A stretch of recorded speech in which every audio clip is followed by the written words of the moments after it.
Well, I hope everybody enjoyed the Christmas holiday. It looks like a little more wintry weather coming in. Not as widespread and certainly not as cold as the last system, though. Do have some watches, warnings, and advisories. You can see the pink areas, those are winter storm warnings. Basically, the higher elevations across the west includes the Tetons, Wind Rivers, Yellowstone, as well as down here across the Salt and Wyoming range. Winter weather advisories, those are in the purple colors. The Absarokas, also the Jackson and Star Valleys, includes Pinedale as well. And the areas in orange, these are high wind warnings. In our area, it includes Jeffrey City up toward Casper, but also out toward Douglas and Rollins will be traveling out in that direction. Want details on the start and end times? Go to our website, weather.gov/RIW. Take me way too long to talk about those.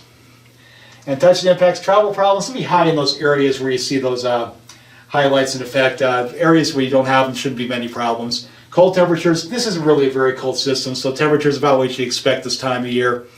And finally, blowing snow, we'll call that medium. There will be some wind with this system, but the snow is going to be more of a heavy, wet snow, so there will be some blowing and drifting, but not as extensive as with that dry, powdery snow we saw with the Arctic front last week. And as we talk about the impacts, snow will begin in the west, becoming heavy in the mountains, I think especially during the afternoon hours. The valleys, they might not be too bad during the day. Maybe a mix of rain and snow, maybe all rain at times before they start changing over late. Strong winds likely Jeffrey City through Casper. Like I said, snow levels will fall to the valley floors at night. That's when probably most of the accumulation in the lower elevations will be. The wind will diminish east of the divide, especially after about 8 or 9 o'clock. Then some snow spreading eastward across Sweetwater and southern Lincoln counties. That does include I-80 though, so traveling there, may want to check the road conditions if you're traveling tomorrow night. And everything should start tapering off in the west, ending late, and with the general improving conditions as we head toward Wednesday. So we take a look at the strongest wind gusts. No surprise when we have the high winding or Jeffrey City up toward Casper. Gusts maybe 50, 60. Could be some local gusts to 70, 75 in the more wind-prone areas. Places like Outer Drive, south of Casper, Hat 6 Road. You know the usual spots around Casper. But many areas, even in the west, could see wind gusts to 30 miles an hour around Jackson, maybe 40 up over the passes here. 40 around DuBois as well, so it could blow your car around just a little bit. Now as we take a look at the probabilistic stuff, at least this much snow probably, anywhere from about 1 to 3 inches across the valleys out here, at least 6 or 7 inches up on top of the mountains.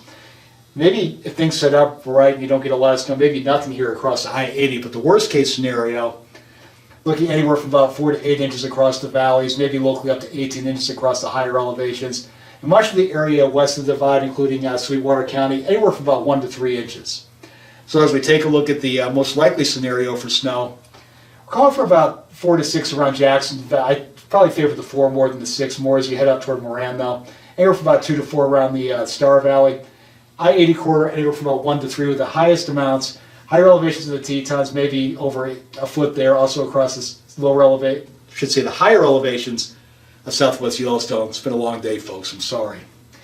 And east of the divide, maybe a little bit around Casper if a band comes through, but most areas east of the divide, not looking at much accumulation at all at this time. There's our resources for weather. You know where to go, weather.gov/RIW.